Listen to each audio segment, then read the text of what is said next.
Assalamualaikum warahmatullahi wabarakatuh. Apa kabar brothers and sister? Kembali dengan saya Rio dari Houston, Texas.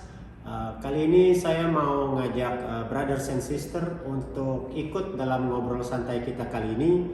Jadi minggu-minggu ini di Houston, Texas untuk organisasi yang ada di saat ini yaitu Indonesian American Muslim Community atau lebih dikenal dengan nama IMC sedang mempersiapkan pemilu pengurus atau Board of Director untuk periode 2023-2024. Saya akan ajak ngobrol santai dan mengajak brothers and sister mengenal lebih dekat pribadi-pribadi para kandidat yang sudah melalui screening ya. Calon-calon kandidatnya. Langsung aja waktu dan tempat kita persilahkan untuk Bapak memperkenalkan diri. Assalamualaikum warahmatullahi wabarakatuh. Nama saya Eka Kristanto. Saya berasal dari Sulawesi Selatan, dari Makassar. Lahir di sana. Kemudian saya setelah selesai kuliah di Indonesia kemudian ke sini. Jadi saya ke Amerika ini kemarin untuk kuliah di Michigan, University of Michigan. Itu saya kemarin kalau tidak salah 1994. Berarti sampai sekarang sudah berapa ya? 20, sekitar 22, kira 28 tahun kira-kira. Oke. Kira-kira. Udah lama banget ternyata. Itu waktunya saya menikah waktu itu. Iya. Oke. Terus ini kan Pak Eka ini untuk brothers and sister mungkin sudah banyak yang sudah tahu tapi ada yang belum. Pak Eka ini saat ini menjabat sebagai Presiden IMC ya, the current one. Sekarang iya. Ya saat ini. Ya, segera masa jabatannya akan segera berakhir. Namun Pak Eka sepertinya para jemaah juga merekomendasikan kembali. Sehingga mungkin yang ingin disampaikan di sini Pak Eka bisa menjelaskan kepada brothers and sister aktivitas apa sih yang Pak Eka pernah jalani dalam melakukan hal organisasi baik dalam IMC ataupun organisasi umum lainnya. Ini mau ditarik sampai kemana nih? Mau ditarik sampai ke SMA, sampai universitas, mungkin pada saat universitas sampai. Oke, jadi saya sebenarnya sudah aktif sejak di SMA ya. Di SMA kan mungkin kita tahu semua organisasi untuk disekolahkan namanya OSIS kan ya. Oke. Tapi kemudian di university karena terbawa dari SMA, di university saya juga aktif di organisasi kemahasiswaan intra maupun ekstra. Oke. Di ekstra itu saya masuk ke dalam HMI. HMI, Ya, oke. Himpunan Mahasiswa Islam Indonesia. Waktu kuliah di Surabaya, ya saya kuliah di ITS di Surabaya. Kemudian di intra organisasi itu saya sempat aktif di bukan di Senat tapi di BPM. Namanya dulu di organisasi kemahasiswaan itu kan berusaha mencerminkan dengan organisasi negara. Oke. Jadi ada Senat, kemudian ada semacam MPR-nya lah, Badan Perwakilan Mahasiswa. Yeah. Jadi saya aktif di Badan Perwakilan Mahasiswa. Kemudian setelah sampai di sini, itu saya juga sempat aktif di Permias. Di Michigan waktu itu sempat menjadi presiden Permias.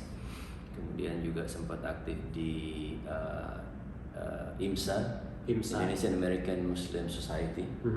Itu saya juga waktu itu sempat menjadi presiden di sana. Kemudian yang terakhir aktif di sinilah di IMC. Di IMC. Ya. Jadi untuk brothers and sister kelihatan portfolionya udah cukup kayaknya ya, kalau ngelihat Pak Eka ini luar biasa dari SMA sampai sekarang ini aktif terus. Berarti harus pensiun dong. Oh, jangan. Nah ini kaitannya dengan pensiun ternyata Pak Eka malah justru direkomendasikan lagi dan kebetulan secara bylaw dimungkinkan untuk dipilih 2 kali ya Pak Eka ya? Dua kali secara berturut-turut. Nah, karena Pak Eka kan sebenarnya sudah ada di dalam IMC currently ini. Nah, kalau Pak Eka ini terpilih kembali untuk menjadi BOD, hal-hal apa sih sebenarnya yang saat ini sudah ada di IMC tapi mungkin bisa diperbaiki lebih baik lagi ke depan? Yang saya pikir sangat penting untuk kesinambungan masjid adalah kita memelihara hubungan, karena ini namanya Masjid Indonesia ya. Betul. Jadi kita memelihara hubungan kita dengan jamaah non Indonesia. Jamaah non Kita Indonesia harus bisa mengakomodir keinginan mereka sehingga mereka merasa senang dengan masjid ini dan jalan dan sholat ke sini.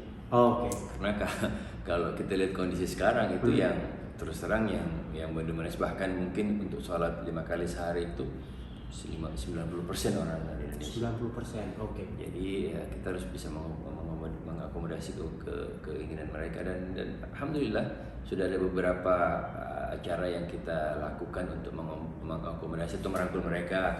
Misalkan community breakfast. Community breakfast. Feature-nya itu breakfast dari beberapa negara-negara Islam. Kemudian juga Istiqlal Family Night. Istiqlal Family Night itu udah lama banget nih Pak Eka ya. Itu salah satunya juga adalah sebagai rasa terima kasih kita kepada jamaah. Oke. Dan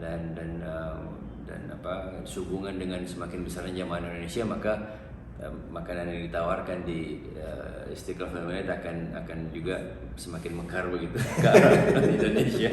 Nah ini Pak Eka kira-kira itu hal yang sudah ada. Nah kira-kira ada hal yang baru ya nggak yang akan ditawarkan jika Pak Eka terpilih kembali? Sebenarnya jadi ada dua hal ya. Sebenarnya saya run lagi sebagai BOD itu untuk mencoba mengawal ada dua program penting yang saya pikir harus berkesinambungan, yaitu pembangunan masjid dan kemudian fundraising. Karena kita sudah membuat infrastruktur untuk fundraising. Jadi insya Allah saya mengawal dalam artian saya akan memperkenalkan infrastruktur seperti apa kepada BOD yang baru.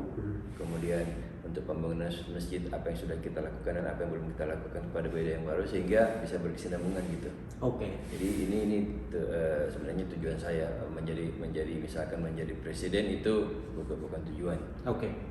Siapapun yang dipilih menjadi presiden nanti alhamdulillah saya yakin di antara 5 calon itu semuanya mumpuni untuk menjadi presiden.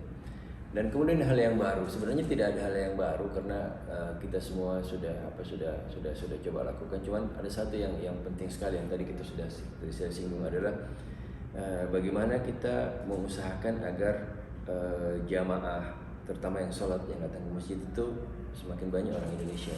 Oke. Dan ini saya penting sekali karena masjid ini dikenal sebagai masjid Indonesia.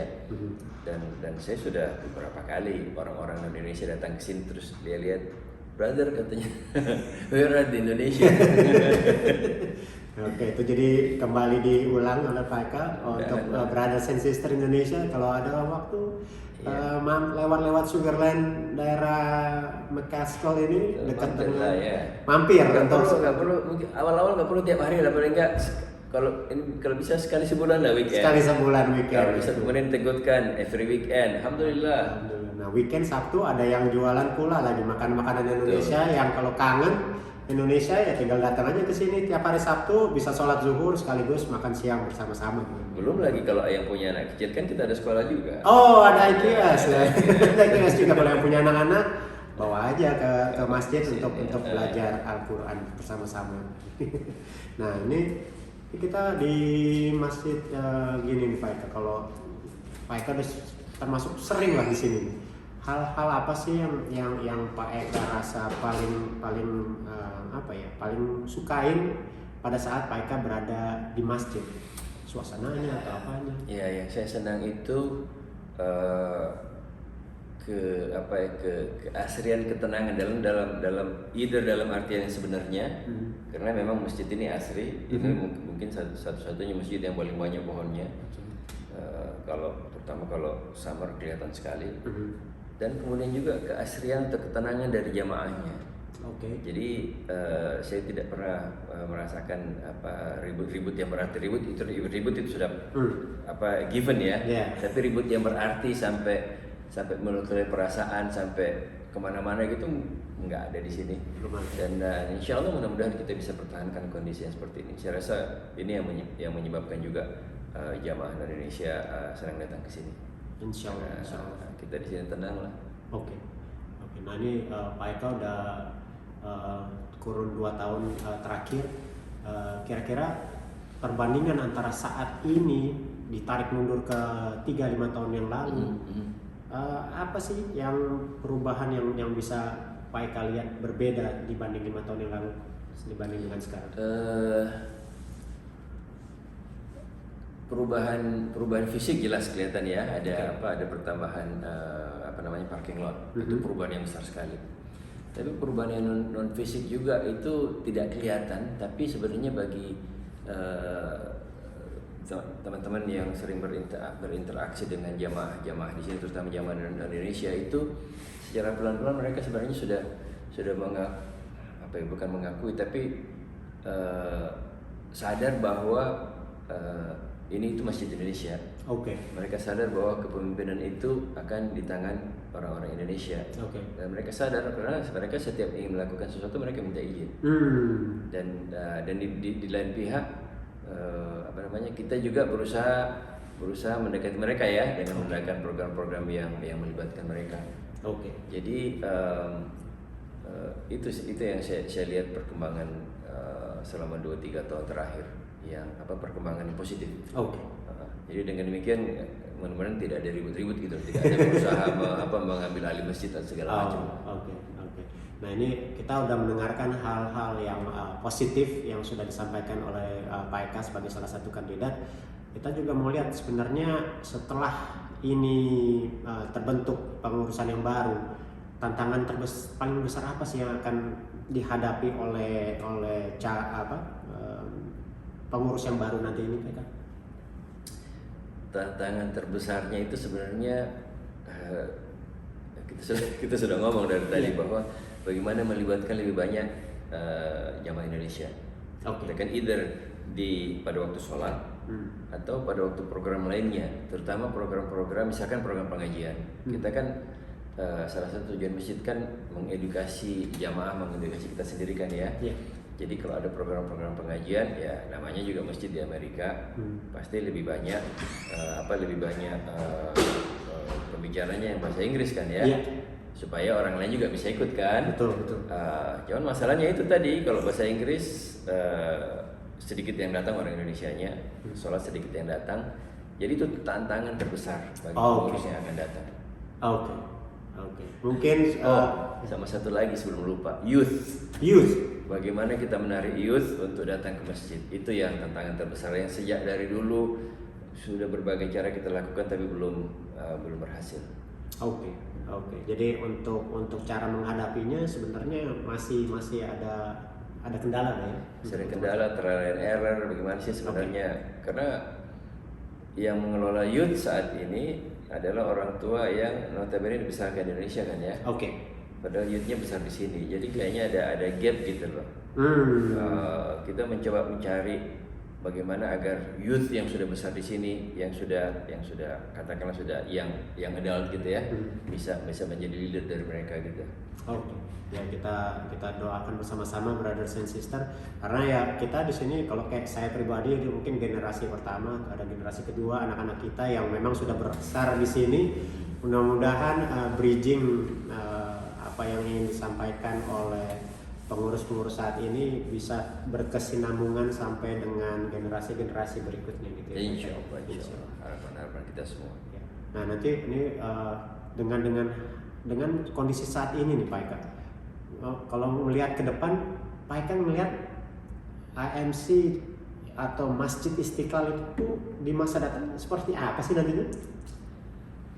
Kalau kita mencoba melihat jauh ke depan itu, saya melihat ada 2 hal yang penting ya. Yang pertama, kita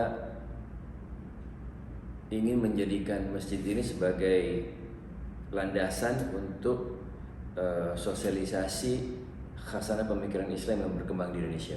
Karena saya melihat khasanah pemikiran Islam yang berkembang di Indonesia itu punya warna tersendiri, yang fleksibel tapi tetap masih dalam koridor, yang yang tidak ada di sini, karena yang di sini diwarnai oleh dari Timur Tengah dan dari Asia Selatan yang karakternya sama-sama keras.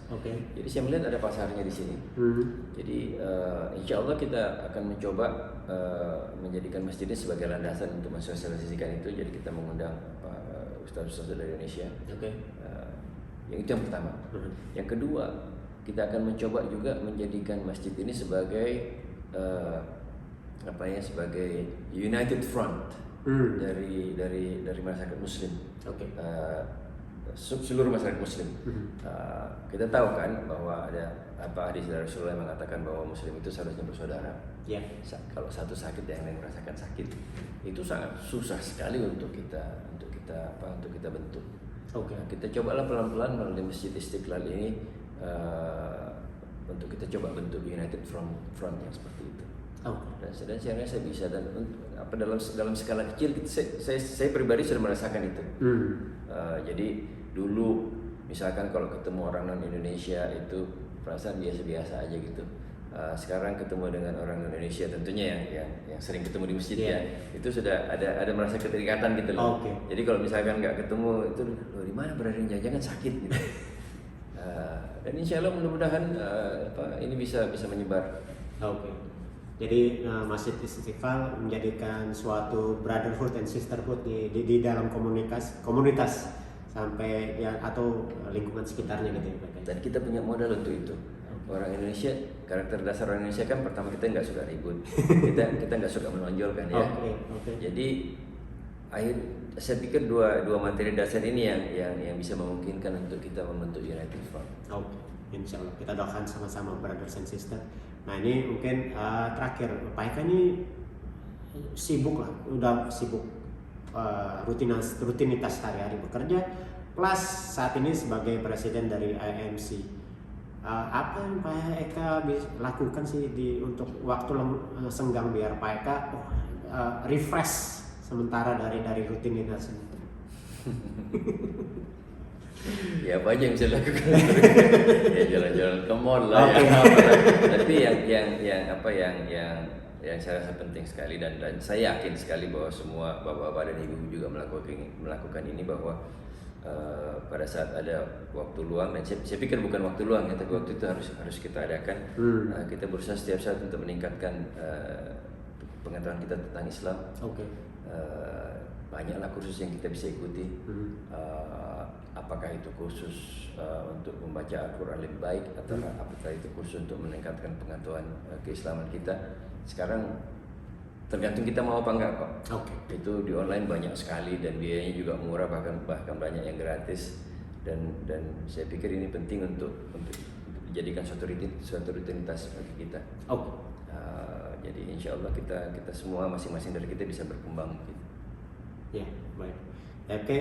Brothers and sister, saya selaku co-chair kebetulan untuk komite election, sekaligus jamaah Indonesia di Greater Houston mengucapkan terima kasih atas waktunya Pak Eka, dan juga kebetulan untuk kesediaannya mengkonfirmasi mau di re-elect lagi untuk menjadi masuk ke dalam pemilu BOD ke depan, dan yang tentu ujung-ujungnya kita semua ingin turut memakmurkan masjid yang kita cintai, yaitu Masjid Istiqlal. Demikian ngobrol santai kita kali ini. Nah, jangan lupa brothers and sister, ini akan menjadi series beberapa kandidat yang akan maju di pemilu BOD 2023-2024. Silakan untuk menonton untuk video-video kandidat-kandidat lainnya agar kita mengenal lebih dekat, karena tak kenal maka tak sayang. Dan yang lebih penting lagi, kita mohon juga partisipasinya. Nanti akan ada berita selanjutnya untuk ikut pemilu dan memilih sesuai dengan hati nurani jamaah brothers and sisters sekalian. Yang penting sebenarnya memilih, siapapun yang dipilih nggak jadi masalah, yang penting memilih. Itu kuncinya. Itu keterlibatan minimal jamaah itu memilih. Ya, mudah-mudahan bisa lebih dari itu ya. Amin. Terima kasih ya Mas Rio dan Mas Bosi, nggak kelihatan di sini, beliau bekerja di belakang layar, tapi ada dua anggota KPU ini yang bekerja tanpa lelah dan tanpa nggak dibayar loh ya. Belum. Aduh, Jadi oke. terima kasih banyak.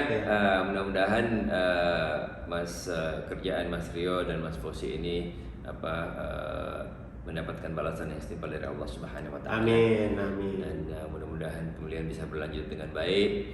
Mudah-mudahan siapapun yang terpilih bisa mengemban amanah dari jamaah semua. Dan insya Allah kita akan mencoba menjadikan masjid kita ini menjadi lebih ramai lagi dari segala. Amin, amin, amin. Oke, demikian brothers and sister. Sampai ketemu di video selanjutnya. Wassalamualaikum. Assalamualaikum warahmatullahi wabarakatuh. Terima kasih. Mas Rio ya.